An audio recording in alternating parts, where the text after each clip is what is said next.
probably is not as edgy as some of the stuff you would find on streaming or cable, but we do some racy stuff. There's some jokes that are a little bit racy, and we've never come up against any sort of like resistance. Hiya, Toots. Oh my God.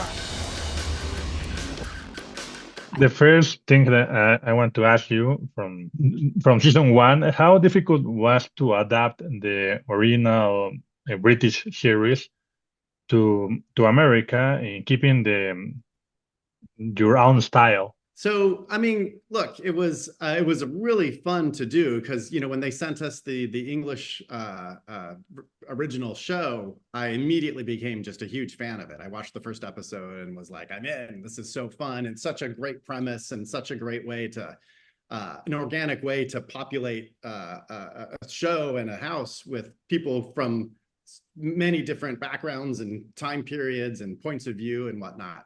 So when my partner, also named Joe, and I started to adapt it, the first thing we did is just start coming up with, what were some American archetypes. Obviously, the characters were going to be mostly different. There's a couple of characters that we sort of kept the flavor of because we kind of liked those characters, and they sort of fit in to an American landscape as well. But we just started coming up with a bunch of American historical archetypes, and we probably came up with like 30, 35 things, and then just started whittling them down and started talking about who would be good together, who would be fun to have, who was important to have, and all that stuff. And then we ended up with these 8 ghosts, and then obviously also Sam and Jay are our main characters, and we're off to the races. Here in Mexico, we're going to start season 3 in a couple of weeks. Great. And there's a cliffhanger the season 2 finale with a lot of people don't know what happened. I as a journalist, I have to research what happened. I don't want to, but I have to. Of course. And the question is, what goals was sucked up in the end of season 2? If you can tell us. Well, I don't want to spoil it for people that don't know, like, unless you tell me that that's what I'm supposed to do. It's like I'm sort of hesitant to it. I will say it is someone significant. We wanted it to be, we didn't want to sort of like come back with a sort of like, oh, it was this ghost you never heard of. So we wanted it to be someone significant that would create a lot of stories, for the people left behind.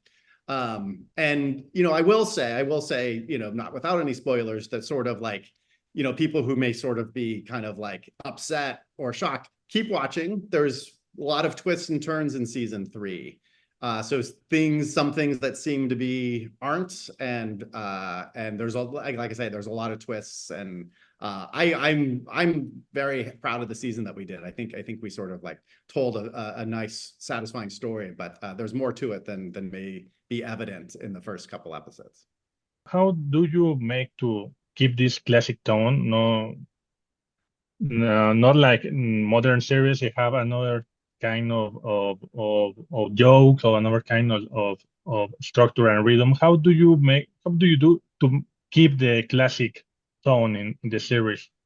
Yeah, so that's a very good question. Some of it is deliberate. We took the original tone from the original series, which had a couple of things that I really liked. It was very funny. They didn't pull punches. It's a very hard, funny show. And then it also had heart, and they told stories that sort of like had some meaning to them. So we knew we wanted to keep that.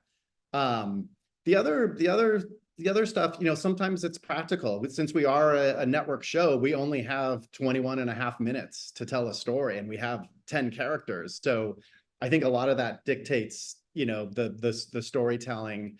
But as far as, the tone goes as well, I guess network television traditionally probably is not as edgy as some of the stuff you would find on streaming or cable, but we do some racy stuff. There's some jokes that, are a little bit racy, and we've never come up against any sort of like resistance, as long as they're done in a tasteful way. And I know a lot of people who watch the show with their family, so we don't want to do anything that's like gratuitously sort of like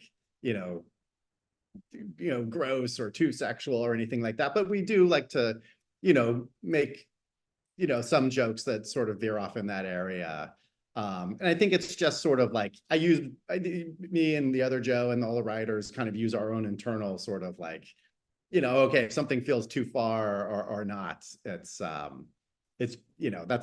that's probably our primary thing. Although I'm sure if we tried to do too crazy stuff, the network, they do get a say in what they air. So I'm sure they put up some resistance, but that hasn't been an issue.